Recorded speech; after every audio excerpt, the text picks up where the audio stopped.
Hoje é dia 25 de dezembro, Natal. Eu tô passando aqui para presentear vocês com comentários breves sobre a recente súmula 638 do STJ, tá? Para quem tá em busca de aprovação, tanto para concurso público quanto para a OAB, nunca é mais demais repetir aquele ditado. Estude enquanto eles se divertem, trabalhe enquanto eles descansam, lute enquanto eles dormem. Depois, viva o que eles sempre sonham, tá? Então, mesmo hoje sendo Natal, ainda assim dá para estudar nem que seja 5 minutinhos, porque às vezes esses 5 minutinhos pode fazer a diferença numa questão sua lá na frente e garantir a sua aprovação, tá? Vamos lá então, sem delongas. O que diz a súmula 638 do STJ? É abusiva a cláusula contratual que restringe a responsabilidade de instituição financeira pelos danos decorrentes de roubo, furto ou extravio de bem entregue em garantia no âmbito de contrato de penhor civil, tá? Então vamos destrinchar isso aí. O que é penhor civil? De forma bem rápida. É um direito real. É um direito real onde o devedor transfere ao credor a posse de uma coisa móvel, a posse de um bem imóvel, em garantia de um débito, tá? Não é demais lembrar, vamos fazer a diferenciação que penhor é diferente de penhora, tá? Penhor é garantia real, penhora é ato do processo de execução, tá? Vamos lembrar isso aí. E como é que funciona esse penhor nesse caso específico da súmula? Vamos lá. Caixa Econômica Federal, ela usa esse penhor civil para oferecer um empréstimo para as pessoas. Aí a pessoa que obtém o empréstimo vai na Caixa Econômica, obtém o empréstimo e em garantia desse empréstimo ela oferece joia, pedra preciosa, aliança, anel, relógio, várias coisas de valor, tá?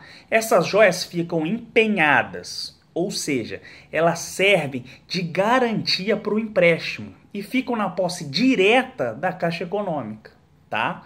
Aí quando a pessoa paga esse empréstimo, ela recebe de volta esse bem empenhado, ou seja, ela resgata o bem, tá? Se ela não quita esse empréstimo, o que acontece? Essa coisa empenhada ela é leiloada, tá? E qual que é a razão dessa súmula? Vamos lá, eu gosto de explicar por meio de um exemplo. Eu gosto de fazer exemplos, acho que a gente, didaticamente, ele fica melhor. Vamos lá. Tícia, a mulher do Tício, a Tícia, precisava de dinheiro, e aí ela contrai um empréstimo na Caixa Econômica, e em garantia desse empréstimo, ela entrega o seu anel de brilhante, tá? E aí faz-se um contrato desse penhor civil lá, tá?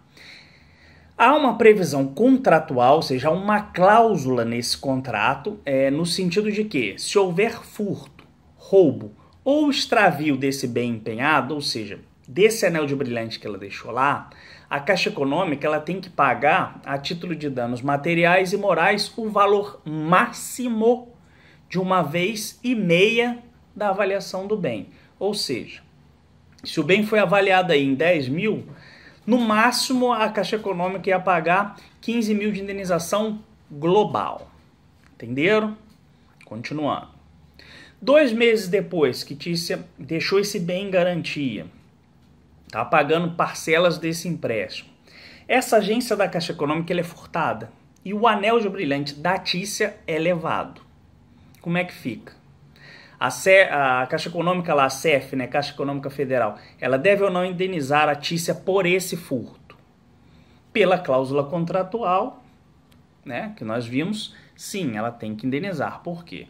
Além da previsão contratual, ainda que não houvesse, o furto nesses tipos de casos, ele é um fortuito interno, ou seja, ele é inerente à própria atividade bancária. Entendeu? Então, a Caixa Econômica ela é responsável por ocorrência de furto. Isso aí, pacífico, está na jurisprudência. Agora, e essa cláusula que eu mencionei, que ela limita esse valor da indenização, ela é válida, ela é correta? Não, pessoal, essa cláusula não é válida. Essa cláusula ela é nula de pleno direito. Por quê? Porque o Código de Defesa do Consumidor, ele traz lá no artigo 51, inciso 1, vou colocar na tela para vocês, o seguinte, vamos lá. São nulas de pleno direito, entre outras, as cláusulas contratuais relativas ao fornecimento de produtos e serviços que impossibilitem, exonerem ou atenuem a responsabilidade do fornecedor por vícios de qualquer natureza dos produtos e serviços ou impliquem renúncia ou disposição de direitos, tá? Então, pelo que a gente percebe aqui, o que acontece? O consumidor, nesse caso, ele é hipossuficiente, tá? Porque ele precisa do empréstimo, ele vai lá e assina um contrato de adesão.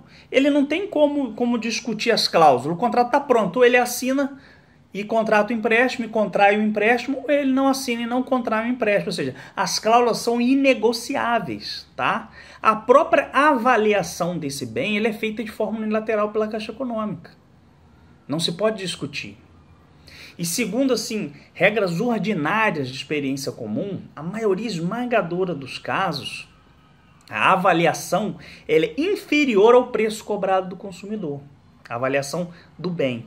Quando o consumidor ela dá uma joia pessoal em penhor, fica demonstrado que não tem interesse na venda desse bem.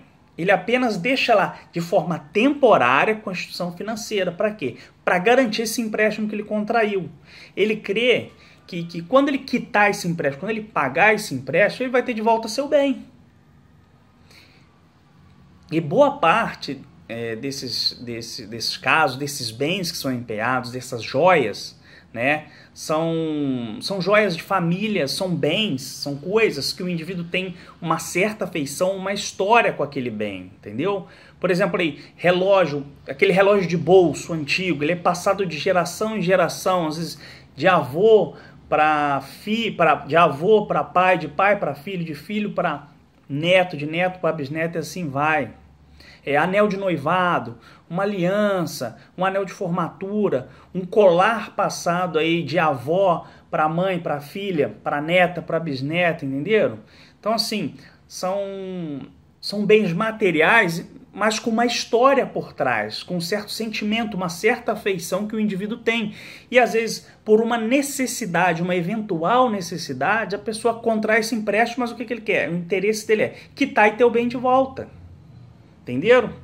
Então, qual a conclusão que a gente chega com relação a essa súmula? O que ela diz? Essa cláusula prevista, ela é abusiva, ela é nula de pleno direito, como eu informei para vocês. Então, ocorrendo furto, ocorrendo roubo, ocorrendo extravio desse bem empenhado, a Caixa Econômica ela deve pagar um valor justo da indenização, tanto de danos materiais quanto danos morais, e não aquele valor limitado que ela colocou no contrato de adesão. Tá? Porque a gente tem que se atentar ao princípio da razoabilidade e da proporcionalidade. E cada caso específico, cada caso concreto, ele vai ter uma questão específica, individual.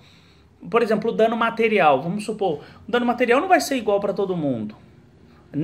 E o dano material muitas vezes não é o valor da avaliação. Às vezes o bem vale 100 mil, aí a Caixa Econômica vale em 50. Se ela vai restituir no máximo uma vez e meia, tá havendo um locupletamento indevido aí, né, gente? A mesma situação, um dano moral. Uma coisa é eu pegar um relógio que eu comprei ali na joalheria e deixei lá. Uso no dia a dia, não tem valor afetivo nenhum. Outra coisa é uma joia que vem passando de geração em geração e essa joia é furtada.